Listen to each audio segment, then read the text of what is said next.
What if the biggest mistake in modern Christian songwriting isn't the music, but actually what we've stopped singing about? Now, a few months ago, I found myself wrestling with a question. Why do so many songs talk about blessings and breakthroughs and victory, yet so few spend time focusing on the very foundation of the gospel itself? The death, the burial, and the resurrection of Jesus Christ. Now, if you've been following this video series, in the very first video, when I talked about where does a song actually come from, we went over some of the choices as to why this song came about as far as lyrical content. But on this video, we're going to be talking more about what instruments did I choose to build out this soundscape, to evoke that emotion, and to help build off of that original platform of just creating a real song with hiccups, bumps in the road, and everything else. Because in a day and age where everything is AI and it's perfect and it's pristine, I think the world needs to hear more real music, now more so than ever.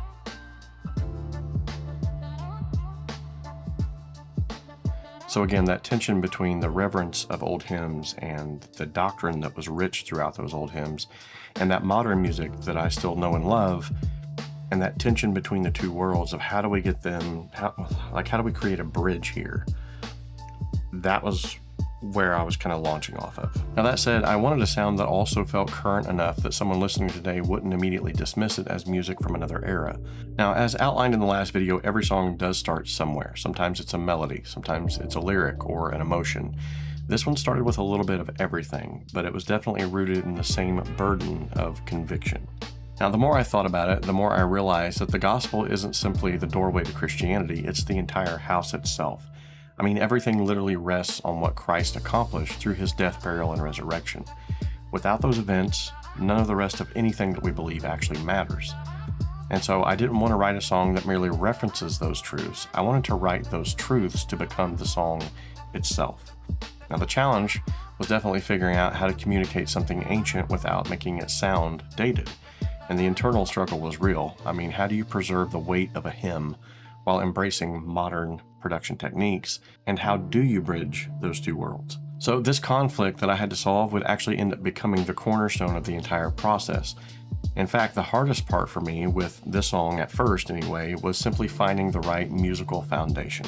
Okay, so I've got lyrics and everything to sort of build that scaffolding, but now what instrumentation am I going to use? What instrument choices will I pick to help build that foundation even further and to help sell that point of what I'm actually trying to do, that emotion, again, that I'm trying to evoke.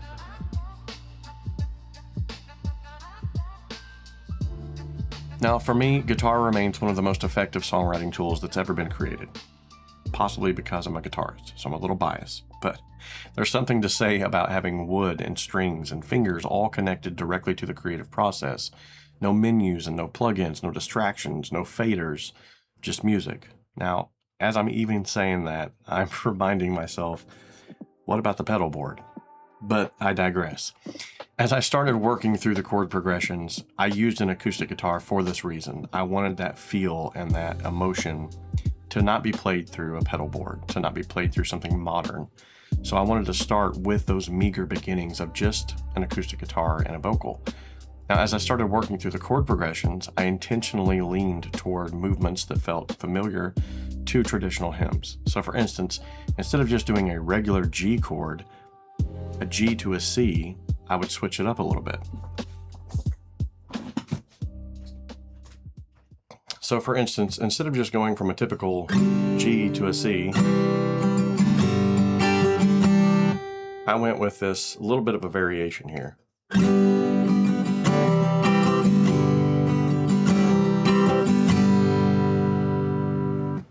So that little bit of a change added to me what felt more like hymn style music instead of just the traditional G to C that you would find in most traditional and more modern Christian songs. So again, it's these little bitty building blocks that you're taking and you're kind of like trying stuff out and throwing stuff out and trying stuff out and throwing stuff out until eventually you find something that just kind of like, that feels right, and you keep it. Now, those older songs often carried a sense of gravity and resolution that modern songs have definitely moved away from. For instance, there's a lot of the modern worship songs now where they will start in a chord progression and your heart wants it to land on that resolved root note, and as soon as it gets ready to do that, it switches to an augmented chord, or it switches to a minor note, and you're like, what just happened? And it kind of throws you off. And I think a lot of that is just for the simple fact that people are trying to break away from an old sound. And don't get me wrong, that is good to a certain extent, especially when you're trying to do that. But now that everyone's doing it, it's like you almost want to go back to what worked before. And that's where I feel like I didn't want the final product to sound like it was recorded decades ago, but I needed a bridge between those two worlds again. And this is where things got really interesting.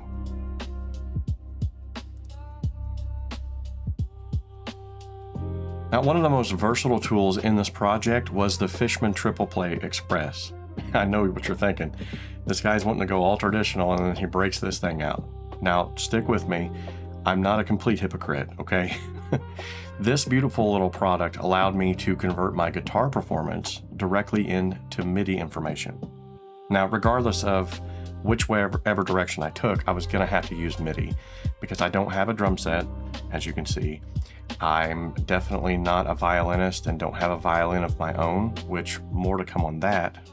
And I don't have like a grand piano or an organ just laying around. So I knew I was going to have to at least venture into some of these areas to still get the same sounds with more modern approach. So the TriplePlay Express was a huge win in that area.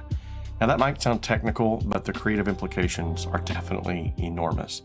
Instead of being limited to just guitar sounds, every note that I played could actually become strings or a piano or pads, choirs even, or virtually any instrument. I mean, you name it, it can do it. And what I loved most was that I could continue thinking like a guitarist while accessing sounds that traditionally belong to entirely different instruments.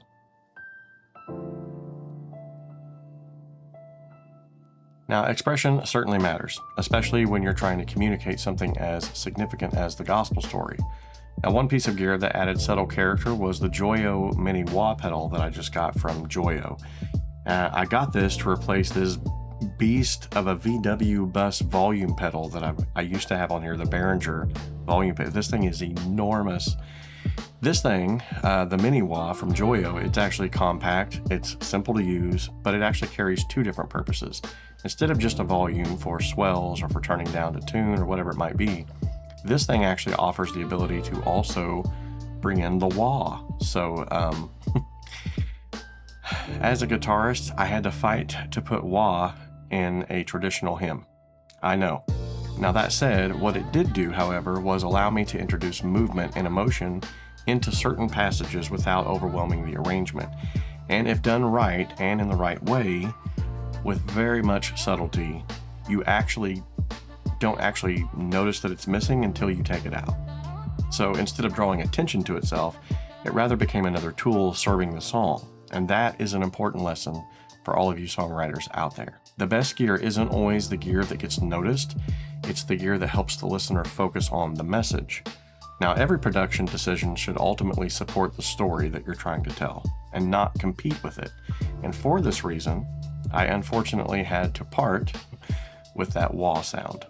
Now, not because it sounded horrible, not because I didn't use it subtly enough, but because it did not fit my bigger picture. Yet, this is where I leaned onto the pedal to do something entirely different versus what it's actually supposed to do. Now, a good wah pedal is specifically placed on a board most times for that iconic wah sound, right? But it can also be a EQ of sorts by placing it into a stationary position and leaving it there. So in a sense, it can act like a tilt EQ to help your guitar cut through a densely populated mix. And that is exactly how I used it. Now that said, I will certainly be using this little beauty extensively in the near future for other songs with a much different take. However, for now, the classic use of the wah had to find a back burner in order for the song to progress. But did it? Because still it's there, but it's just not there.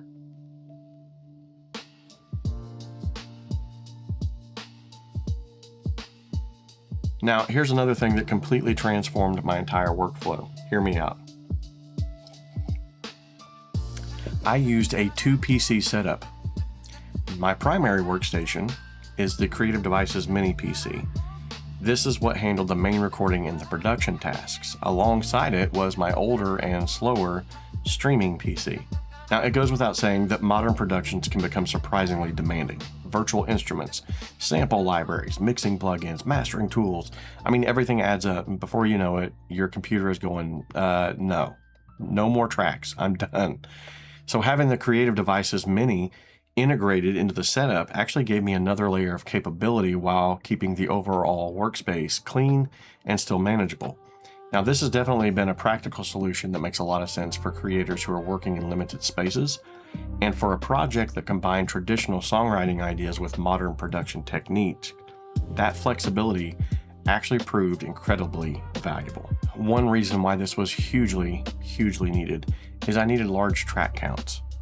When I was recording the instruments, especially the acoustic guitar and the violin later, an actual violin later, I wanted several different miking options, so I just threw up several different mics and recorded all of them at once. On my older PC, that would have probably ruined everything. It would have seized up the entire project. I would have had to come back and it would have been a headache.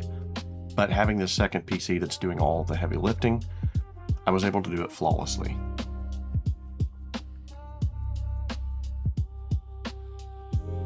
Okay, let's talk about song structure, because once the song structure began to take shape, it was time to actually capture performances. Now, this is where the Beyerdynamic ribbon microphones I just spoke of entered the picture. Now, ribbon microphones have a character that's kind of difficult to describe until you actually hear it.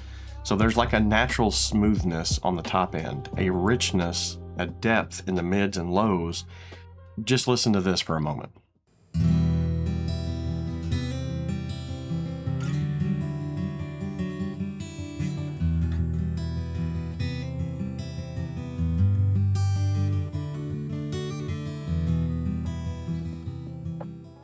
Okay, what you just heard was a sense of depth that can complement emotional performances exceptionally well. There's almost this sense of like everything is just stripped away, and this intimacy with whatever instrument that you put a ribbon microphone on. So instead of sounding clinical, the recordings actually felt human. And when you're communicating a message that's rooted in faith, authenticity definitely matters. People can hear and, as controversial as it may sound, actually feel the difference.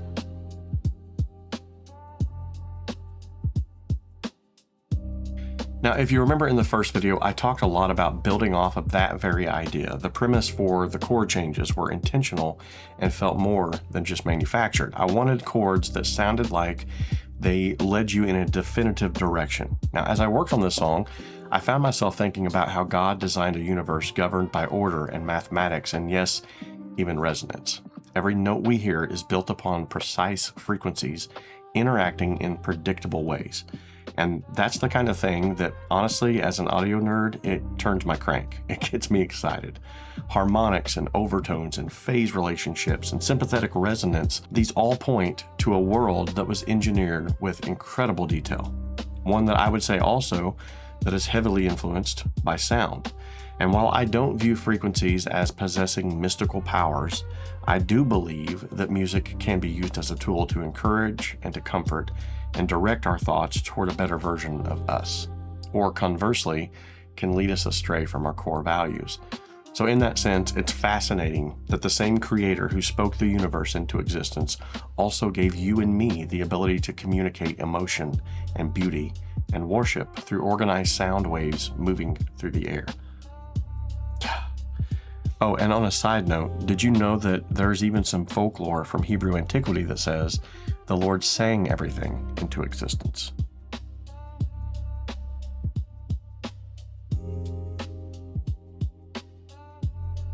So I started this project trying to answer a creative problem. How do you blend the timeless depth of hymns with the sound of modern music?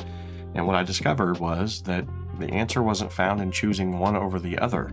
It was found in allowing both to serve something greater, a message that has endured for centuries: the death, the burial, and the resurrection of Jesus Christ. The beauty is that in my effort to bridge the gap between hymns and modern worship, I was reminded that in a world that changes every single day, one thing remains the same.